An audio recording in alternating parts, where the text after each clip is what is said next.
ಓಂ ನಮೋ ಹನುಮತೇ ನಮಃ. ರಾಮಲಕ್ಷ್ಮಣನ ಪಾತಾಳ ಲೋಕಕ್ಕೆ ಎತ್ಕೊಂಡು ಹೋದ ಮೈರಾವಣನು ತನ್ನ ಉಪಾಸನಾ ದೇವತೆಗೆ ಅವರಿಬ್ಬರನ್ನು ಕೂಡ ಬಲಿ ಕೊಡುವುದಕ್ಕೆ ನಿರ್ಧಾರ ಮಾಡಿದ ಅಂತ ಹೇಳ್ಕೊಂಡವಲ್ಲ. ಅವರ ಪ್ರಕಾರ ಅವರು ಬಲಿ ಕೊಡ್ತಕ್ಕಂಥ ಮನೆ ಹೆಣ್ಣುಮಗಳು ಕೊಡದಲ್ಲಿ ನೀರು ತಂದು ಬಲಿ ಆಗಲಿರ್ತಕ್ಕಂಥ ವ್ಯಕ್ತಿಗೆ ಸ್ನಾನ ಮಾಡಬೇಕು ಹೋಗಿತ್ತು. ರಾವಣನಿಗೆ ದುರ್ದಂಡಿ ಅಂತಕ್ಕಂಥ ತಂಗಿ ಇದ್ದಳು. ಆದರೆ ಅವಳಿಗೂ ರಾವಣನಿಗೆ ಕೂಡ ಒಂದು ಸಲ ಜಗಳ ಆಗಿಬಿಟ್ಟು ಅವಳ ಗಂಡ ಮತ್ತು ಅವಳ ಮಗನನ್ನು ಕೂಡ ಸಂಕೋಲೆ ಹಾಕಿ ಬಂಧನದಲ್ಲಿ ಇಟ್ಟಿದ್ದ ಅಂತ ಹೇಳ್ಕೊಂಡ್ವಲ್ಲ. ಈಗ ರಾವಣನು ವಿಧಿ ಇಲ್ಲದೆ ತಂಗಿ ಹತ್ತಿರ ಹೋಗ್ಬಿಟ್ಟು ಬಲಿ ವಿಷಯವನ್ನು ಚೆನ್ನಾಗಿ ಹೇಳಿಬಿಟ್ಟು ರಾಮಲಕ್ಷ್ಮಣರಿಗೆ ಸಂಕೋಲೆ ಸಮೇತವಾಗಿ ಹೋಗಿ ಹೊರಗಡೆ ಇರತಕ್ಕಂಥ ಕೊಳದಿಂದ ನೀರು ತಂದು ಹಾಕಬೇಕು ನೀನು, ಆಮೇಲೆ ನೀನು ಸಂಕೋಲೆಯನ್ನು ಬಿಡಿಸ್ತೇನೆ ಅಂದ. ನೀನು ಈ ಕೆಲಸ ಮಾಡಿಕೊಟ್ರೆ ನಿನ್ನ ಬಂಧನದಿಂದ ತಪ್ಪಿಸ್ತೀನಿ. ಹಾಗೆ ಮೊದಲೇ ದುಃಖದಲ್ಲಿದ್ದ ದುರ್ದಂಡಿಗೆ ರಾವಣನ ಈ ಮಾತನ್ನು ಕೇಳಿ ದುಃಖ ಇಮ್ಮಡಿಯಾಗಿಬಿಡುತ್ತೆ ಅವಳಿಗೆ. ಸೌಮ್ಯ ರೂಪದಲ್ಲಿದ್ದ ರಾಮಲಕ್ಷ್ಮಣನ ನೋಡಿದ ಅವಳಿಗೆ ರಾಮನಲ್ಲಿ ದೈವಭಾವ ಉಂಟಾಯಿತು. ನೋಡ್ತಾಳೆ, ಈ ಸಣ್ಣ ಮಕ್ಕಳು ಅಯ್ಯೋ ಎಂಥ ಮುದ್ದಾಗಿವೆ, ಏನು ಮಾಡೋದು ಇವರು, ನನಗೇನು ದೇವ್ರ ಥರ ಕಾಣಿಸ್ತಾ ಕೂತಿದ್ದಾರಲ್ಲಪ್ಪ ಅಂದ್ಕೊಂಡ್ಳು.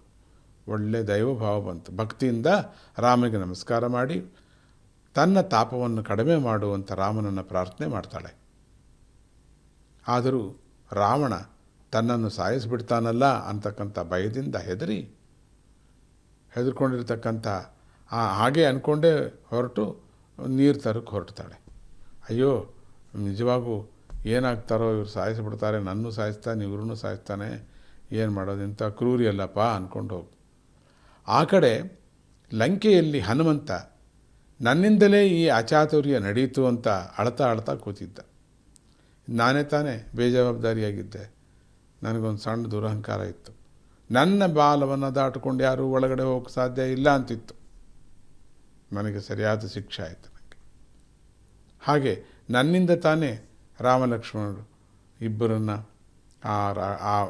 ಆ ರಾಕ್ಷಸ ಎತ್ಕೊಂಡು ಬಂದದ್ದು ಅಂಥೇಳಿ ಅಳ್ತಾ ಇದ್ದ. ಪಕ್ಕದಲ್ಲೇ ಇದ್ದ ವಿಭೀಷಣ ಹನುಮಂತನನ್ನು ಸಮಾಧಾನಪಡಿಸಿ, ಹನುಮಂತ, ಈ ಕೆಲಸ ಮೈರಾವಣನನ್ನು ಬಿಟ್ಟು ಬೇರೆ ಯಾರೂ ಮಾಡೋಕ್ಕೆ ಸಾಧ್ಯವಿಲ್ಲವಯ್ಯ. ಒಂದು ರೀತಿಯಲ್ಲಿ ಅವನು ನನಗೆ ಸೋದರನೇ ಅಲ್ವಾ, ಅವನು ಪಾತಾಳದಲ್ಲಿದ್ದಾನೆ, ಅವನು ನನ್ನ ಅಣ್ಣನಿಗಿಂತ 100 ಪಟ್ಟು ಬಲಶಾಲಿ. ಅವನು ಮೈರಾವಣಪುರದ ಸುತ್ತ 7 ಪ್ರಾಕಾರಗಳಿವೆ, ಅವನಿಗೆಲ್ಲ ಗೊತ್ತಲ್ಲ. ಪ್ರತಿಯೊಂದು ಪ್ರಾಕಾರದಲ್ಲೂ ಕೂಡ ಸೈನ್ಯದ ಕಾವಲಿದೆ. ಪುರದೊಳಗೆ ಪ್ರವೇಶ ಮಾಡಬೇಕಾದರೆ ಇರುವುದು 2 ಮಾರ್ಗ. ಅದರಲ್ಲಿ ಒಂದು ತುಂಬ ವಿಶಾಲವಾದ ಮಾರ್ಗ. ಆ ದಾರಿಯಲ್ಲಿರ್ತಕ್ಕಂಥ ಅಪಾರವಾದ ಸೈನ್ಯವನ್ನು ಗೆದ್ದು ನೀನು ಒಳಗೆ ಹೋಗುವಷ್ಟರಲ್ಲಿ ಬೆಳಗಾಗಿಬಿಟ್ರೆ ಇಲ್ಲಿ ಎಲ್ಲರೂ ಕೂಡ ರಾಮಲಕ್ಷ್ಮಣರು ಇಲ್ಲ ಅಂತಕ್ಕಂಥದ್ದು ಗೊತ್ತಾಗ್ಬಿಡುತ್ತೆ. ಇದೆಲ್ಲ ಬೆಳಗ್ಗೆ ಆಗೋದ್ರೊಳಗೆಲ್ಲ ಮುಗಿಸ್ಕೋಬೇಕು ನಾವು. ಇಷ್ಟೆಲ್ಲ ನಮಗೆ ಸಮಯನೂ ಇಲ್ಲ, ಇನ್ನೇನು ಬೆಳಕರಿದು ಬಿಟ್ರೆ ಕಷ್ಟ.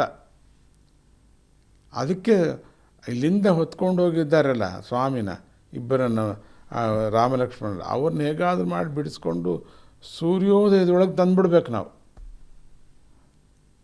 ಯಾಕೆಂದರೆ ಇಲ್ಲ ಎದ್ದುಬಿಟ್ರೆ ಇಲ್ಲಿರೋ ಜನ ರಾಮಲಕ್ಷ್ಮಣರು ಇಲ್ಲ ಅಂತ ಗೊತ್ತಾಗ್ಬಿಟ್ರೆ ಸೈನ್ಯಕ್ಕೆ, ಕಪಿ ಸೈನ್ಯಕ್ಕೆ ದೊಡ್ಡ ಗಲಾಟೆ ಆಗಿಬಿಡುತ್ತೆ, ನಿರುತ್ಸಾಹ ಬಂದ್ಬಿಡುತ್ತೆ. ರಾಕ್ಷಸರು ಕೂಡ ತುಂಬ ಗೆದ್ದು ಅಂದ್ಕೊಂಡ್ಬಿಡ್ತಾರೆ. ಅದರಿಂದ ಖಂಡಿತ ವಾನರ ವೀರರು ನಮ್ಮನ್ನು ಉಳಿಸೋದಿಲ್ಲ, ಖಂಡಿತ ಉಳಿಸೋದಿಲ್ಲ. ಅವರೇ ನಮ್ಮ ಮೇಲೆ ಬಿದ್ದು ನಮ್ಮನ್ನು ಗಾಯಪಡಿಸ್ಬಿಡ್ತಾರೆ. ಆದ್ದರಿಂದ ಆ ದಾರಿ ಸರಿ ಹೋಗೋದಿಲ್ಲ. 2ನೇ ದಾರಿ ಕಮಲದ ಬೇರಿಗಿಂತಲೂ ಸಣ್ಣ ದಾರಿ. ಒಂದೇ ದಾರಿ, ಆ ದಾರಿ ದೊಡ್ಡ ದಾರಿ ಹೇಳಿದ್ನಲ್ಲ ಇಷ್ಟೊತ್ತು, ಅದರಲ್ಲಿ ಹೋಗೋಕ್ಕೆ ಸಾಧ್ಯವೇ ಇಲ್ಲ ಅದು. ಎಷ್ಟೋ ದಿನಗಳು, ಎಷ್ಟೋ ಯುಗಗಳು ಏನಾದ್ರು ಗೆದ್ದರೆ ಆಗುತ್ತೆ ಅನ್ನೋವೇನೋ ಅದಾಗಲ್ಲ. ಅದು ಬಿಟ್ಬಿಡೋದು, ಮರ್ತು ಬಿಡೋದು. ಗೋಡೆ ಥರ ಇದ್ದಾರೆ ಅಲ್ಲಿ ಸೈನ್ಯ, ಗೋಡೆ ಥರ ಒಬ್ಬೊಬ್ಬರು ಒಂದೊಂದು ರೀತಿ ಆಕಾರದಲ್ಲಿದ್ದಾರೆ. ಅದಕ್ಕೆ ಕಷ್ಟ ಅಲ್ಲಿ ಆಗ್ತಕ್ಕ. ನೀನು ಸೂಕ್ಷ್ಮ ರೂಪವನ್ನು ಧರಿಸಿ ಆ ದಾರಿಯಲ್ಲಿ ಹೋಗ್ಬೇಕು. ಯಾವುದು ಸಣ್ಣ ಒಂದು ಪದ್ಮದ ಕಾಂಡದ ಬೇರಿನ ಸಣ್ಣ ಒಂದು ಪದ್ಮದ ಒಳಗೆ ಸಣ್ಣದಾಗಿ ಒಂದು ಹೋಲಿರುತ್ತೆ, ಆ ರಂಧ್ರ ಅದು.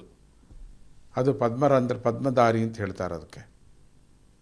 ಅಲ್ಲಿ ಸ್ವಲ್ಪ ಹೆಚ್ಚು ಕಡಿಮೆ ಆದರೂ ಸಾಕು, ಒಂದು ದೊಡ್ಡ ಗುಂಡು ಕಲ್ಲು ಆ ದ್ವಾರವನ್ನು ಮುಚ್ಚಿಬಿಡುತ್ತೆ. ಒಂದು ವೇಳೆ ಹಾಗೇನಾದರೂ ಆದರೆ ನೀನು ಆ ಕಲ್ಲನ್ನು ಪಕ್ಕಕ್ಕೆ ಸರಿಸಿ ಮುಂದಕ್ಕೆ ಹೋಗಬೇಕಾಗತ್ತೆ. ತುಂಬ ದೊಡ್ಡದಾದ ವಿಚಾರವನ್ನು ಇಷ್ಟೊತ್ತು ನಾವು ಮಾತಾಡ್ಕೋತಾ ಇದ್ದೀವಿ. ಓಂ ನಮೋ ಹನುಮತೇ ನಮಃ.